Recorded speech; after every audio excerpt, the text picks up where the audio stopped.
আমাদের রাষ্ট্রের যে তিনটি অঙ্গ, এটা তো আমরা আগেও বলেছি, এখনও বলেছি, যে নির্বাহী বিভাগ, বিচার বিভাগ এবং আইনসভা, তারা প্রত্যেকে তাদের কার্যক্রমের ক্ষেত্রে স্বাধীন থাকে। তবে এটাও সত্যি যে রাষ্ট্র পরিচালনার ক্ষেত্রে একটা রাষ্ট্র অত্যন্ত সফল এবং সুন্দরভাবে চলবে যদি এই তিনটি অর্গানের মধ্যে যেন একটা সুসমন্বয় থাকে। আপনারা জানেন যে সুপ্রিম কোর্টে একটি হাইকোর্ট বিভাগে একটি রায় হয়েছিল 2রা সেপ্টেম্বর 2025। এই রায়টি আমাদের সংবিধানের 116 অনুচ্ছেদ, যেটি অর্থাৎ নিম্ন আদালতের বিচারকদের পোস্টিং সংক্রান্ত, পদোন্নতি সংক্রান্ত যে ক্ষমতাটি আমাদের বর্তমান সংবিধানে সুপ্রিম কোর্টের সঙ্গে পরামর্শ করে রাষ্ট্রপতি কর্তৃক প্রয়োগ করা হয়। এই আমাদের সংবিধানের 116 অনুচ্ছেদের একটা ইতিহাস আছে। এই ইতিহাসটা হচ্ছে 1972 সালে আমাদের মূল যে সংবিধানে, সেই সংবিধানে এই ক্ষমতাটা ছিল সুপ্রিম কোর্টের উপরে। যা হোক, পরবর্তীতে 4র্থ সংশোধনীর মাধ্যমে এই সংশোধনীটা, এই অনুচ্ছেদটি সংশোধন করে এটা সুপ্রিম কোর্টের পরিবর্তে রাষ্ট্রপতি করা হয়। 4র্থ সংশোধনী আপনারা নিশ্চয়ই জানেন, স্বাধীনতা পরবর্তীতে জনাব শেখ মুজিবুর রহমান সরকারের আমলে। পরবর্তীতে 1979 সালে এটাকে সংশোধন করে করা হয় যে এই দায়িত্বটা রাষ্ট্রপতি করবেন, তবে সুপ্রিম কোর্টের সঙ্গে পরামর্শ করবেন। আপনারা জানেন যে আমাদের দেশে 5ম সংশোধনী একটি রায় আছে, যে রায়ের মাধ্যমে আলটিমেটলি এই 1979 সালে যে সংশোধনীটি করা হয়েছিল সেটি বাতিল হয়ে যায়। আবার 5ম সংশোধনীর সময়, অর্থাৎ শেখ হাসিনা যখন প্রধানমন্ত্রী, তার সরকারের সময় এই সংশোধনীটি কিন্তু পুনরায় সংশোধন করে আলটিমেটলি এটা রাষ্ট্রপতির কাছে ন্যস্ত করা হয়। তাহলে যে সংবিধান সম্পর্কে রিটকারীদের আপত্তি, তার প্রথমটি সংগঠিত হয়েছে 4র্থ সংশোধনীর সময়, যে সময় জনাব শেখ মুজিবুর রহমানের সরকার বাংলাদেশে ছিল। আবার 5ম সংশোধনী, যে সংশোধনীর উপরে ভিত্তি করে এটি 72 সালের সংবিধানের বাইরে গিয়া পুনরায় রাষ্ট্রপতির কাছে ন্যস্ত করা হয়েছে, যেটার বিরুদ্ধে রিট পিটিশন দায়ের হয়েছে, সেটিও কিন্তু বিগত শেখ হাসিনা সরকারের সময় হয়েছে। এই সংশোধনীটা চ্যালেঞ্জ করে এবং 2017 সালের একটা রুলস, সেটা চ্যালেঞ্জ করে আলটিমেটলি হাইকোর্টে রিট পিটিশন দায়ের করা হয়। আপনারা জানেন সেই রিট পিটিশনে এই 4র্থ সংশোধনী, অর্থাৎ 1974 সালের সংশোধনী, এরপর 75, এবং না, ওটা তো প্রথমটা, আর হচ্ছে 2011 সালের সংশোধনী, এই দুটার পাশাপাশি যে রুলস চ্যালেঞ্জ করা হয় আদালত, এবং আর একটা প্রেয়ার করা হয় যে সুপ্রিম কোর্টের জন্য একটা স্বতন্ত্র সচিবালয় করা, এবং সেই স্বতন্ত্র সচিবালয় মর্মে একটা ডিরেকশন চাওয়া হয়েছিল, যে স্বতন্ত্র সচিবালয়ের ডিরেকশনও আদালত দিয়েছিল। এই রায়টি প্রকাশিত হয়েছিল 2রা সেপ্টেম্বর 2025, অন্তর্বর্তীকালীন সরকারের সময়। এবং আমরা এই যে রায়, এই রায়ের বিরুদ্ধে রাষ্ট্রের পক্ষ থেকে আপিল দায়ের করা হয়েছে, এবং সেই আপিলটি শুনানি না হওয়া পর্যন্ত আমরা একটা হাইকোর্টের রায়ের স্থগিতাদেশ চেয়েছি। এবং আজকে বাংলাদেশের মাননীয় প্রধান বিচারপতি সহ আপিল বিভাগের 4 বিচারপতির সমন্বয়ে গঠিত বেঞ্চ আমাদের আবেদন মঞ্জুর করেছেন।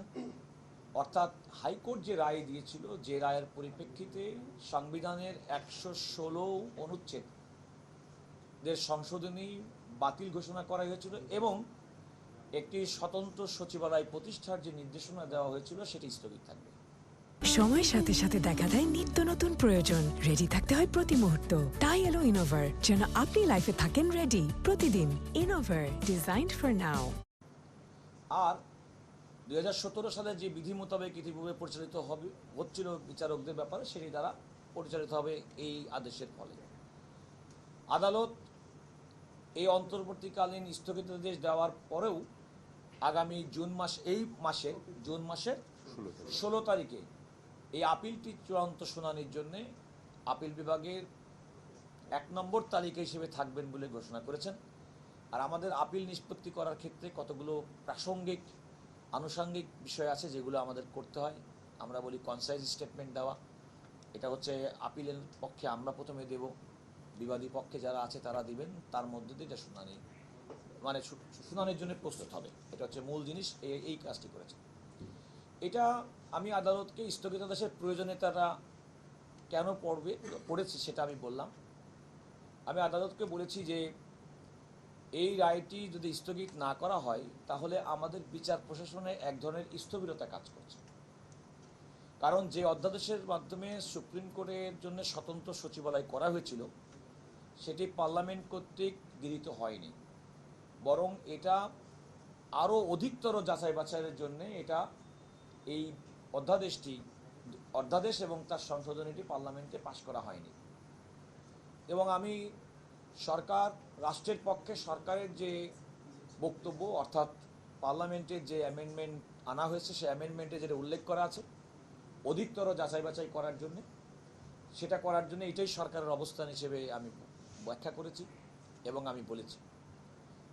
এবং আমাদের বক্তব্যের পাশাপাশি এখানে একজন সুপ্রিম কোর্টের সিনিয়র অ্যাডভোকেট জনাব আহসানুল করিম, তিনি একটা স্বতন্ত্র আপিল ফাইল করেছেন। তিনিও হাইকোর্টে এই মামলাতে ছিলেন। আর এখানে জনাব বদরুল আলম মজুমদারের পক্ষে একটা আপিল ফাইল হয়েছে, যদিও এই আপিলের দায়ের করার সম্পর্কে আমি আমার বক্তব্য দিয়ে বলেছেন তার তো সংক্ষুব্ধ হওয়ার কোনো কারণ নেই, কারণ তিনি তো হাইকোর্টের রায় তার পক্ষে। আর এখানে বিবাদী পক্ষে অর্থাৎ হাইকোর্টের রিট পিটিশনারের পক্ষে আইনজীবী ছিলেন, এখন এখানে বিবাদী পক্ষে ছিলেন জনাব শিশির মনির, তিনিও বক্তব্য রেখেছেন। তো আমরা মনে করি যে আমাদের বিচার প্রশাসন, আমাদের প্রশাসনের করার ক্ষেত্রে আমাদের অধিকতর যাচাই বাছাই পরে স্বতন্ত্র সচিবালয় তো বিষয়ে এবং আমাদের বিচার বিভাগের স্বাধীনতা সুরক্ষার স্বার্থে আমাদের পার্লামেন্টে রোহিতকরণের সময় যে কারণটি উল্লেখ করা হয়েছে আরও অধিকতর যাচাই বাছাই করে আমার মনে হয় সেটাই আমরা সরকারের পক্ষ থেকে সেটি করা হবে, এটা আমাদের প্রত্যাশা। তবে অ্যাট দিস মোমেন্ট এই রায়টা স্থগিত না হলে যে প্রশাসনিক জটিলতা বিচার বিভাগীয় কর্মকর্তাদের ব্যাপারে স্থবিরতা, সেটা কাটিয়ে ওঠা সম্ভব। দেখুন, আসলে এই ব্যাপারে আমার মন্তব্য করা ঠিক না, কারণ দেশের সর্বোচ্চ আদালত এবং সর্বোচ্চ আদালতেই তো এটা চূড়ান্ত নিষ্পত্তি হবে। হাইকোর্টে যে রায়টি দিয়েছে সে রায়ের মধ্যে কিন্তু উল্লেখ করা আছে এটাই কিন্তু চূড়ান্ত রায় না। এখানে একটা অনেকের মানুষের মধ্যে ভুল বুঝাবুঝি তৈরি হয়। হাইকোর্ট কিন্তু রায়টা দেওয়ার পরেও একটা সার্টিফিকেট দিয়েছে, অর্থাৎ বলেছে এই মামলার সঙ্গে সাংবিধানিক প্রশ্ন ব্যাখ্যা জড়িত, যেটা সুপ্রিম কোর্ট কর্তৃক অর্থাৎ আপিল বিভাগ কর্তৃক করতে হবে। তো আপনি যেটা বলছেন যে কনফ্লিক্ট অফ ইন্টারেস্টের ব্যাপারটা, আমার মনে হয় যে আমার কোনো মন্তব্য না করাই ভালো। যারা শুনছেন তাদের প্রতি তাদের উইজডম, তাদের মেধা, তাদের নিরপেক্ষতা, তাদের জুডিশিয়াল অ্যাকুইপমেন্ট সম্পর্কে আমাদের কোনো প্রশ্ন নেই। আপিলটা নিষ্পত্তি করার জন্য তারা, দেখুন আমার মনে হয় এত খুব সহজ সরলভাবে দেশের সর্বোচ্চ আদালতের বিচারপতিদের নীতি নৈতিকতা নিয়ে প্রশ্ন করার সুযোগ নেই, কারণ তারা তো ন্যায় বিচার করবেন এটাই প্রত্যাশা। তারা কি সবসময় তারা কোনো মামলা বিচার করলেই যে নিজেদের পক্ষে সবসময় রায় দেবেন এমন তো নাও হতে পারে। আর এখানে তো সাংবিধানিক প্রশ্ন ব্যাখ্যা জড়িত, সুতরাং সাংবিধানিক ব্যাখ্যা যখন জড়িত তখন তো আমি বিশ্বাস করি যে আমাদের বিচারপতি যারা মামলাটি শুনবেন,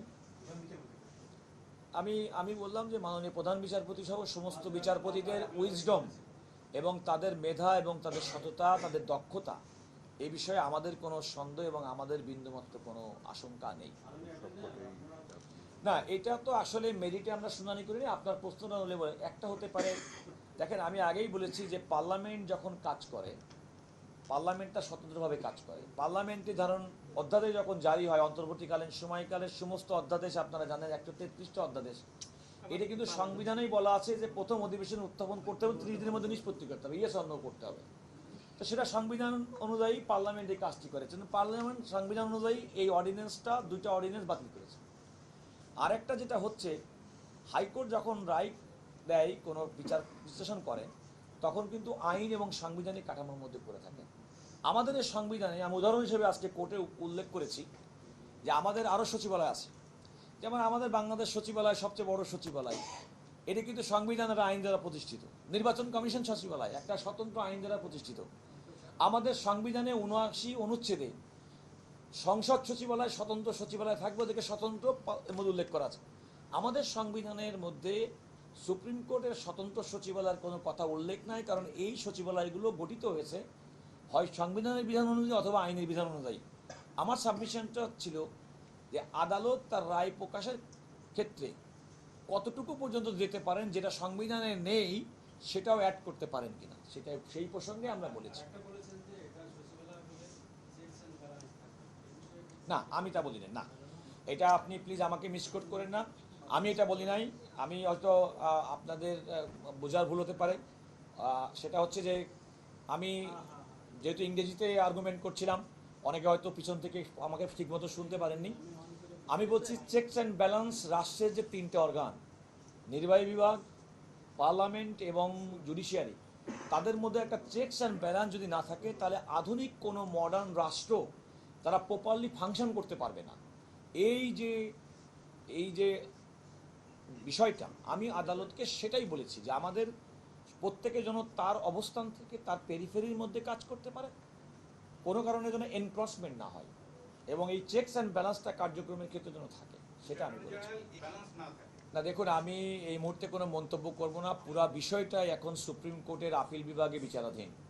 হাইকোর্টের রায়টি যেহেতু তারা সার্টিফিকেট দিয়েছে এবং আদালত যেহেতু শুনানির জন্য এটি নির্ধারণ করেছেন 16ই জুন, সর্বোচ্চ আদালতের সিদ্ধান্ত এবং রায় না আসা পর্যন্ত এ ব্যাপারে মন্তব্য করা সমীচীন নয় এবং আমি করব না।